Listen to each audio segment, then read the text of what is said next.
is the author of the best-selling book, In Trump We Trust, E Pluribus Awesome, and Coulter. Good to see you. You did not cancel. I want our audience to be very clear about this. And by the way, I give you a lot of credit because you know you're walking into the lion's den at UC Berkeley. You did not cancel. Tell us what happened. Well, Berkeley, as you know, all along they've been changing their position every 5 minutes. It's like a game of musical chairs, and whenever the music stops, the answer is no, she can't speak. My allies, whom I love, were on the same side, but they ran away, they gave in, and then there was nothing I could do. I think we had carried this pretty far. The final lawsuit, which is a great lawsuit, didn't request an order from a judge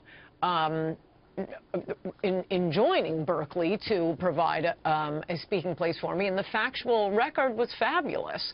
The principle of the First Amendment, I mean, the cases are legion. It's not like a president trying to put limits on who gets into the country. That's kind of something new for the country, not too new.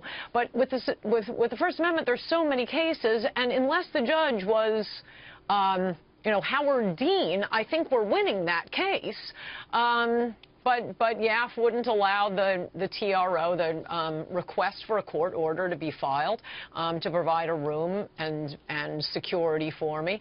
And Berkeley's lawyers saw that and realized they're not serious, they're backing out. But, I mean, all along, YAF has been wanting to issue a sternly worded statement rather than have me speak. Starting with the requirements Berkeley put on, you remember that was the first step of this, that they would never put on a liberal speech. It had to be in the daytime. It had to be only students. They wouldn't announce the venue, and they kept saying, oh, this is outrageous, let's issue a statement. And I kept saying, no, I want to speak. Just keep agreeing. Just say yes, yes, yes.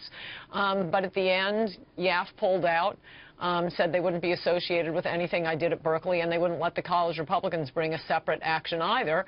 So, I mean, even finding another lawyer, which I did, finding funding, what can you do? There's a great irony here. Berkeley is supposed to be the home of freedom of speech, the freedom of speech and freedom of expression. Do you agree with my point that there's a bigger issue here, that what I call liberal fascism and this intolerance towards any conservative? Look, there really is only one network that is fair to the president in terms of television, and it's Fox. You are friends with many of my fellow radio talk show hosts, and I believe all of us are a target as well.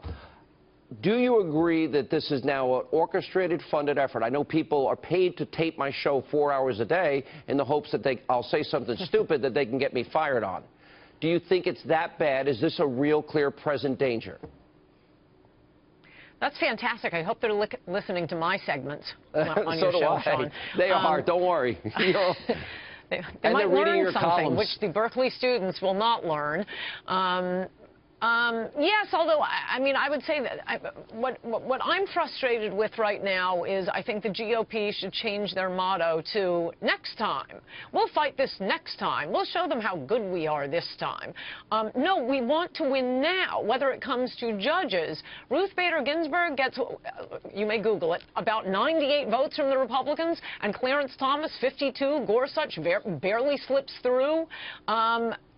You have Donald Trump with, he gives away DACA and then he doesn't get the wall. Well, that'll show him how good he is. What a good humanitarian, by saying what a big heart he has for those dreamers, the illegal aliens he promised to deport. Next time we'll get them. And now we have YAF saying, well, we're going to strike a blow for the next speaker at Berkeley. No, I want to win now. Can Republicans ever win now?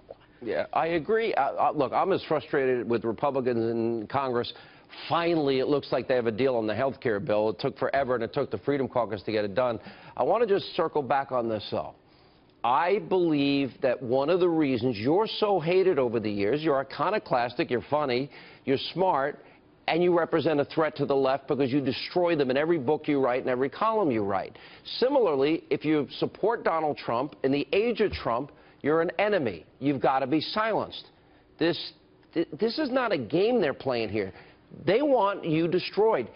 I honestly feel that you going there, and I told you this personally, is a real danger because they're so crazy. So I just think this is getting bigger Well, and bigger and worse and worse in the age of Trump. Oh, it definitely is. I've given college speeches for years now, and it was bad during Bush, and then there was nothing during Obama, I think because college leftists didn't know what their chant should be. They needed a chant, like Bush lied, kids died, and they didn't have a chant for it. So Obama years those were the easiest thing ever.